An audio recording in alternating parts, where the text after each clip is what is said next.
नमस्कार दोस्तों, स्वागत है आपके चैनल के साथ। आपके सामने मौजूद है चैनल सबसे पहले सबसे बड़ी खबर में आपको बताएंगे दोस्तों, राहुल गांधी लड़ेंगे अमेठी से चुनाव, बताएंगे बड़ी जानकारी दी जा रही है। इसी के साथ में भारतीय जनता पार्टी के उपाध्यक्ष ने दे दिया है इस्तीफा। दोस्तों बताएंगे कौन से राज्य से बड़ी जानकारी सामने आ रही है। इसी के साथ में क्या भारतीय जनता पार्टी चुनाव जीतने के लिए जमकर पैसे उड़ा रही है, बताएंगे भारतीय जनता पार्टी के उम्मीदवार के होटल से मिले हैं करोड़ों रुपए, जिसके बाद बड़े बड़े लोगों के नींद उड़ गए हैं। दोस्तों बताएंगे इलेक्शन कमीशन ऑफ इंडिया में शिकायत भी दर्ज कराई गई है। इसी के साथ में निर्मला सीतारमण के पति की ओर से देश में नरेंद्र मोदी और भाजपा की सरकार को लेकर ऐसी आलोचना की गई है जिस पर बीजेपी का कोई नेता जवाब नहीं दे पा रहा। क्या देश के अंदर मोदी की तीसरी सरकार बनने के बाद चुनाव नहीं होंगे? बड़ी जानकारी उनकी ओर से दी गई है। दोस्तों बताएंगे क्या है पूरी अपडेट। इसी के साथ में नीतीश कुमार ने अपना सारा मान सम्मान और प्रतिष्ठा को मार दी है ठोकर, बताएंगे नरेंद्र मोदी के पैर छूते दिखाई दिए हैं मुख्यमंत्री। इसको लेकर जमकर आलोचना हो रही है दोस्तों, और बड़ा चुनावी मुद्दा बन गया है। एक एक करके चलेंगे लोकसभा चुनाव जुड़ी फटाफट सारी बड़ी खबरों की तरफ, लेकिन उससे पहले अगर आप भी मानते हैं कि बीजेपी नेता के यहां से मिले 4.5 करोड़ रुपए कैश को लेकर इलेक्शन कमीशन ऑफ इंडिया को जांच करनी चाहिए और पता करना चाहिए कि ये पैसा कहां से आ रहा है, ताकि फ्री और फेयर इलेक्शन हो सके। अगर आप भी दोस्तों चुनाव आयोग से कार्रवाई की मांग करते हैं तो इस वीडियो को लाइक करके लाल बटन दबाकर चैनल को सब्सक्राइब करके बेल आइकन दबाकर कमेंट बॉक्स में जय हिंद जय भारत जरूर लिखेगा। चलते हैं सबसे पहले और सबसे बड़ी खबर की तरफ, जहां पर राहुल गांधी लड़ेंगे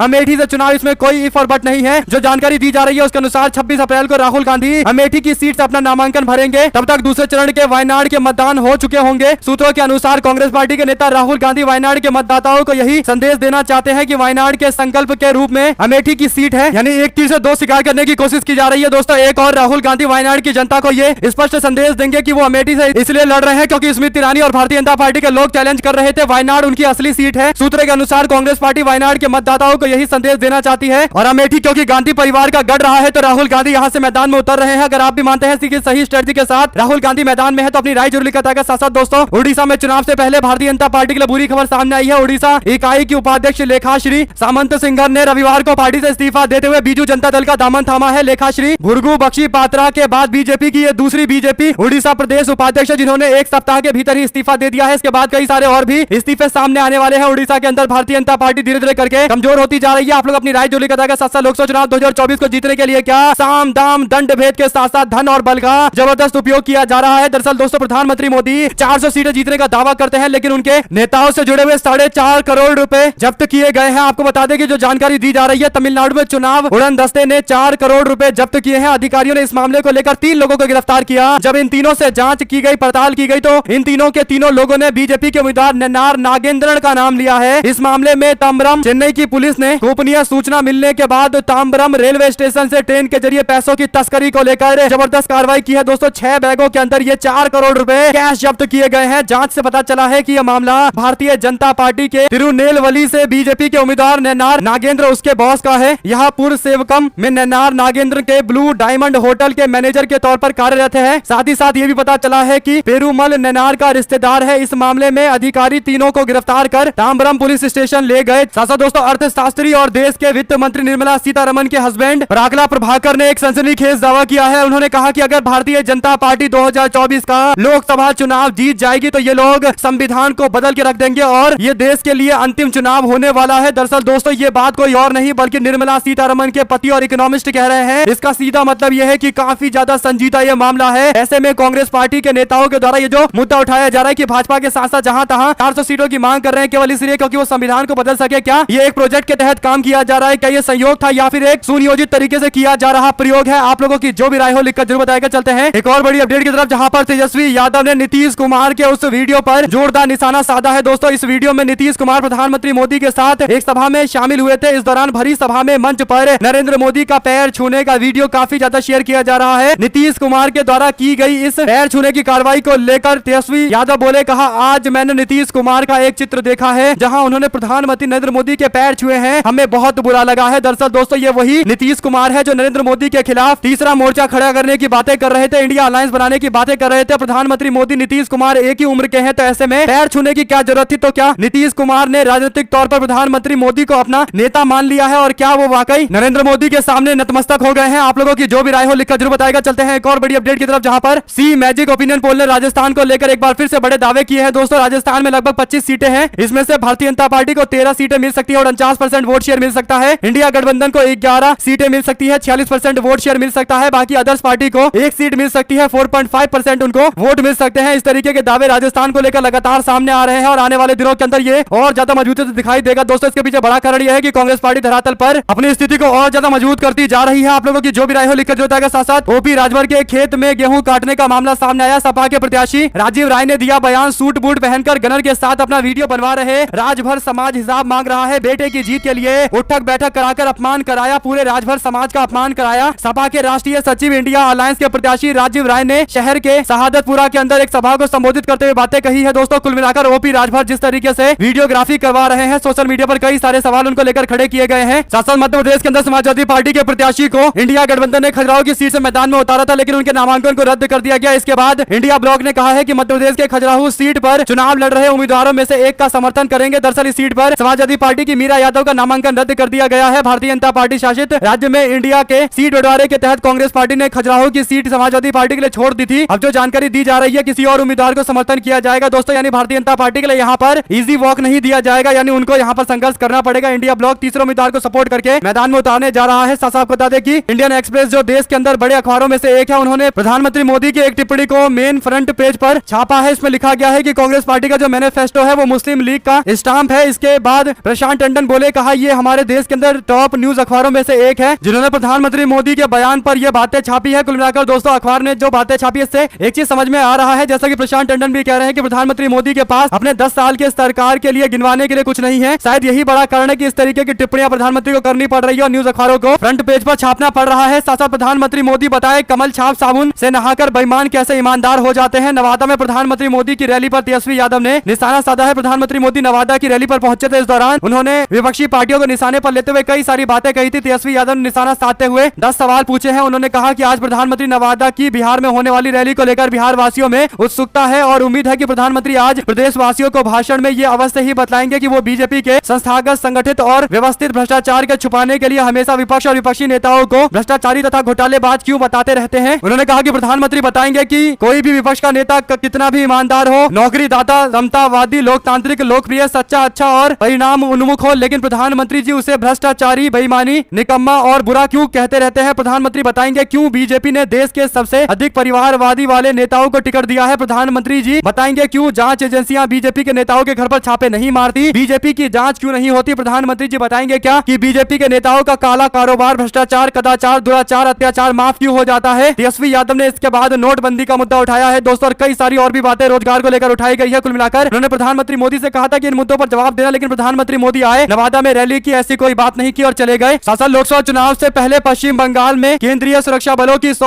और कंपनियों की तैनाती की जाएगी। चुनाव आयोग ने पहले चरण का मतदान 27,700 सुरक्षा कर्मियों के बीच कराने की योजना बनाई है। अगले हफ्ते की तैनाती के बाद यहां सुरक्षा बलों की संख्या 277 कंपनियां हो जाएंगी, जिनकी निगरानी में चुनाव होने वाला है। पश्चिम बंगाल के अंदर लगातार कंपनियां बढ़ाई जा रही है, केंद्रीय बलों को बढ़ाया जा रहा है। हालांकि तृणमूल कांग्रेस का मानना है कि यह पूरी तरीके से भारतीय जनता पार्टी और बीजेपी के प्रत्याशियों को समर्थन पहुंचाने के लिए ऐसा किया जा रहा है। आप लोग अपनी राय जरूर लेकर बताएगा दोस्तों। साथ तमिलनाडु में भारतीय जनता पार्टी के अध्यक्ष के रोड शो को लेकर मचा सियासी बवाल, पुलिस ने नहीं दी इजाजत। अब ये कदम उठाएगी क्या पार्टी। आपको बता दें कि लोकसभा चुनाव से पहले भारतीय जनता पार्टी विभिन्न राज्यों के अंदर रैली करके विपक्ष के खिलाफ हमलावर रुख अपना रही है। भारतीय जनता पार्टी के शीर्ष नेता तक चुनावी रैली से कांग्रेस को घेर रहे हैं। इस बीच तमिलनाडु के तिरुचिरापल्ली में भारतीय जनता पार्टी के अध्यक्ष जेपी नड्डा को रोड शो करने से मना कर दिया गया है। दरअसल तिरुचिरापल्ली पुलिस ने शहर में भारतीय जनता पार्टी के अध्यक्ष जेपी नड्डा के नियोजित रोड शो की अनुमति देने से इंकार कर दिया। पार्टी ने कहा कि वे पुलिस कमिश्नर से मिलकर रोड शो की इजाजत मांगेंगे। इसके बाद आरोप लगाया जा रहा है कि राज्य सरकार के दबाव में ऐसा किया जा रहा है। नड्डा ने कहा कि प्रधानमंत्री नरेंद्र मोदी के नेतृत्व में देश ने विकास की लंबी छलांग लगाई है। भारत 2019 में दुनिया की 11वीं आर्थिक शक्ति था, लेकिन कोविड की महामारी और यूक्रेन युद्ध के बावजूद भारत आज 5वीं सबसे बड़ी अर्थव्यवस्था बन गया है। धीरे धीरे ब्रिटेन को पिछाड़कर तीसरे नंबर पर आ जाएगा। साथ साथ दोस्तों जयराम रमेश बोले, कहा प्रधानमंत्री मोदी और बीजेपी के लोगों की मानसिकता इससे दिखाई देती है। दरअसल प्रधानमंत्री मोदी का एक क्लिप काफी ज्यादा शेयर किया जा रहा है। वीडियो के इस क्लिप में प्रधानमंत्री मोदी सहारनपुर के लकड़ी की नक्काशी के बारे में बात करना चाहते हैं, लेकिन उनके मुंह से सहारनपुर की लड़की निकलता है, जिसके बाद प्रधानमंत्री मोदी के इस क्लिप को शेयर करते हुए लोगों ने लिखा कि बताओ मोदी जी का कोई मुकाबला है क्या। जयराम रमेश ने कहा कि अमित शाह क्या कहेंगे प्रधानमंत्री की मानसिकता के बारे में, यानी अगर विपक्ष के किसी नेता के मुंह से गलती से ये निकल गया होता, जुबान फिसल गई होती, तो अब तक बीजेपी के लोग सोशल मीडिया पर कैंपेन चलाकर उनके चरित्र को लेकर सवाल खड़ा कर रहे होते। लेकिन अब प्रधानमंत्री मोदी के जुबान फिसलने के बाद कांग्रेस पार्टी के नेताओं की ओर से यह टिप्पणी की जा रही है, तो बीजेपी के लोग इसे गलत राजनीति बता रहे हैं। आप लोग अपनी राय जरूर लिखकर बताएगा। साथ साथ दोस्तों कांग्रेस पार्टी के नेता रह चुके संजय झा ने कहा कि अब वो दिन आने वाले हैं जब देश के अंदर कोई टैक्स टेररिज्म नहीं होगा। उन्होंने कहा कि कांग्रेस पार्टी के मैनिफेस्टो के अंदर जो बड़े स्टेटमेंट दिए गए हैं उसमें कहा गया है कि कोई टैक्स टेररिज्म नहीं होगा, बल्कि ये भी कहा गया है कि ईडी, सीबीआई और आईटी का कोई दुरुपयोग नहीं होगा। संजय झा जो अभी कांग्रेस पार्टी से अलग चल रहे हैं, इसके बावजूद कांग्रेस पार्टी के मैनिफेस्टो की तारीफ कर रहे हैं। लोगों ने कहा कि अब उनको वापस कांग्रेस पार्टी में आना चाहिए। साथ साथ दोस्तों, एक युवा के सवाल से भाग खड़े हुए हरियाणा के पूर्व उप मुख्यमंत्री दुष्यंत चौटाला, हरियाणा के बरवाला में एक युवक ने दुष्यंत चौटाला को जमकर खरी खोटी सुनाई है। कहा कि हमसे वोट लेकर खट्टर से मिल गए, बहुत बड़ी गलती की, वोट तो भूल जाओ, इस बार गांव में नहीं घुसने देंगे। यानी जोरदार तरीके का विरोध पूरे हरियाणा में भारतीय जनता पार्टी के सहयोगी रह चुके जननायक जनता पार्टी का हो रहा है। दोस्तों, जननायक जनता पार्टी के नेता दुष्यंत चौटाला ने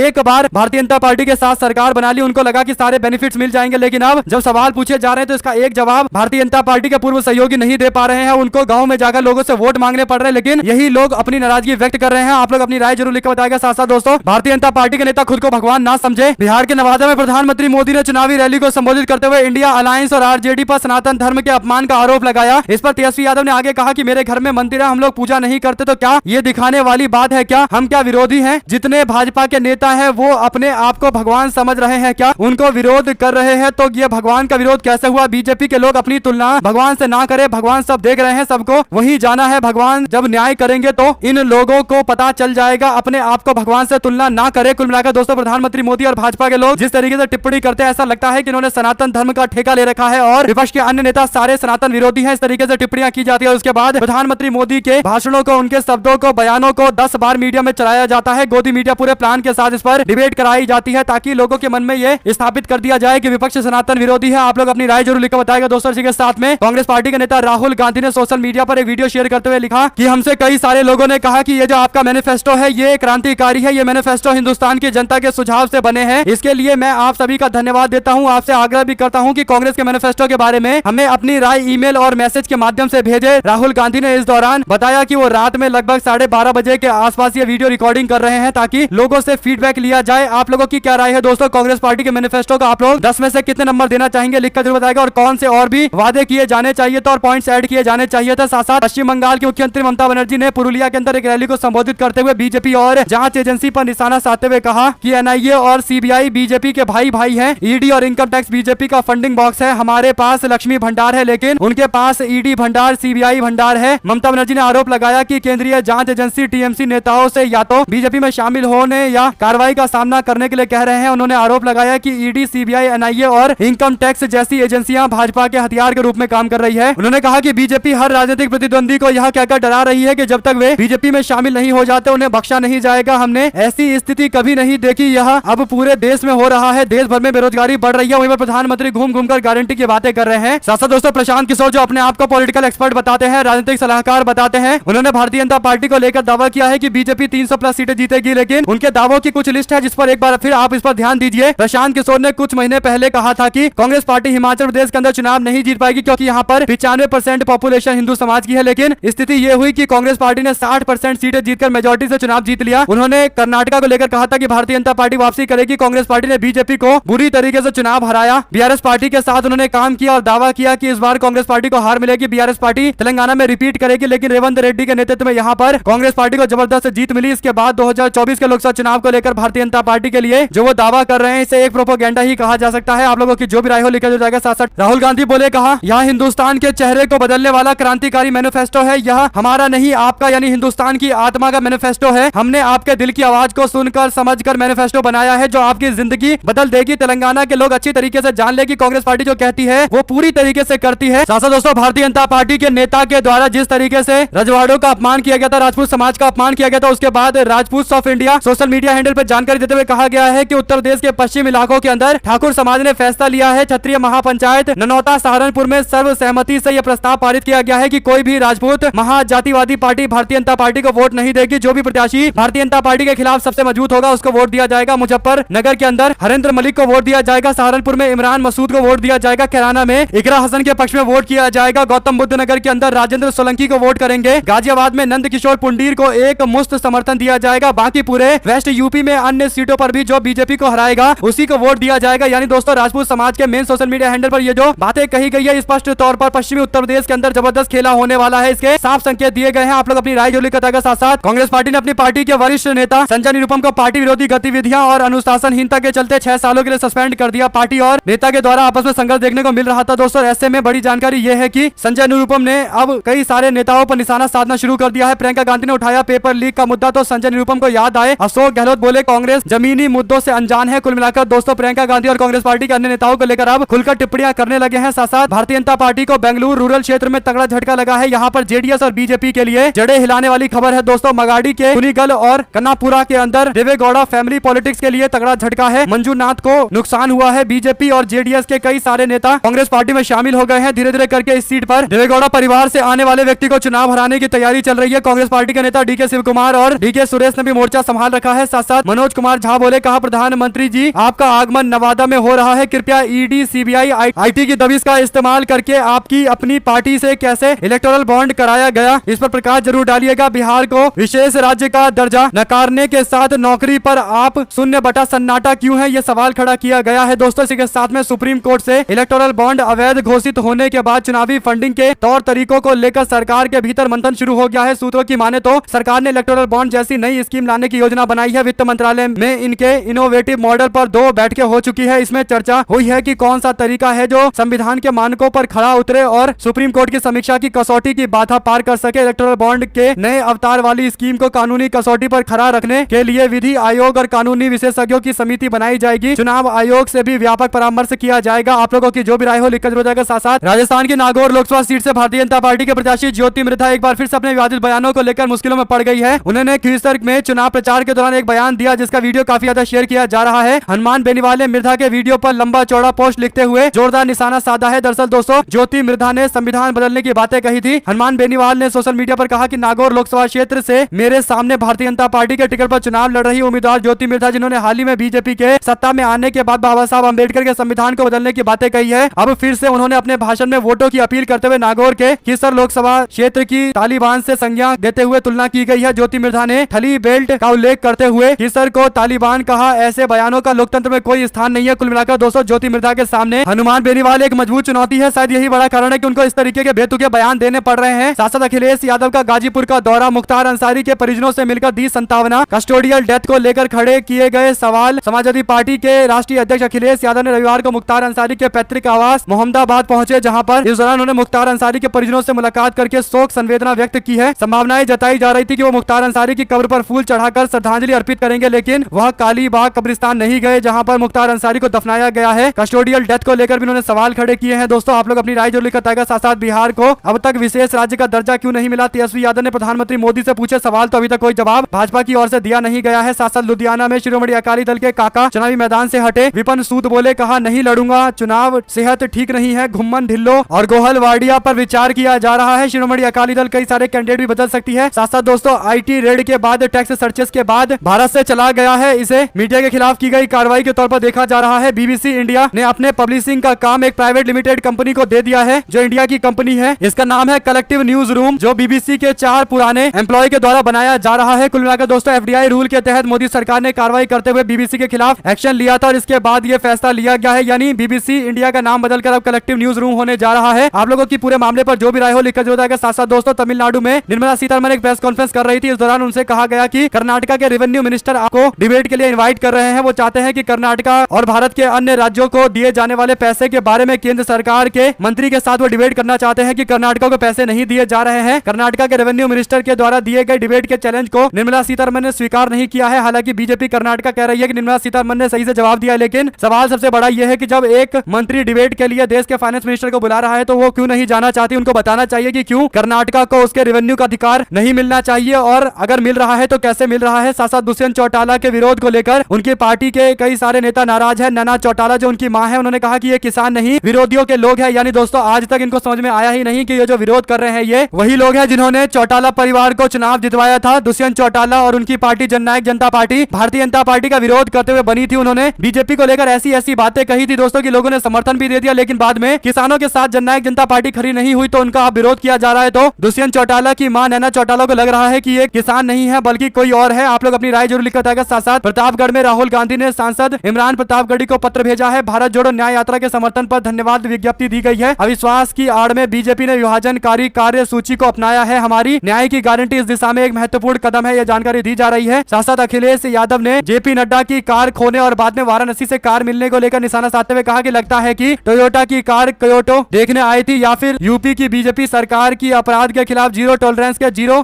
टॉलरेंस पॉलिसी चोरों अपराधियों को ज्यादा माफिक आती है और उत्तर प्रदेश का बीजेपी सरकार का शासन प्रशासन उन्हें अपना घर आंगन सा लगता है। ये तंज कसा गया है। आप लोग हमारे साथ लगातार जुड़े रहे। सभी दोस्तों भाइयों बहनों मित्रों का बहुत बहुत धन्यवाद। देख रहे थे आप लोगों का अपना चैनल जय हिंद जय भारत। बहुत बहुत धन्यवाद दोस्तों। ज्यादा से ज्यादा इस वीडियो को आप लोगों तक शेयर कीजिएगा। जय हिंद जय भारत।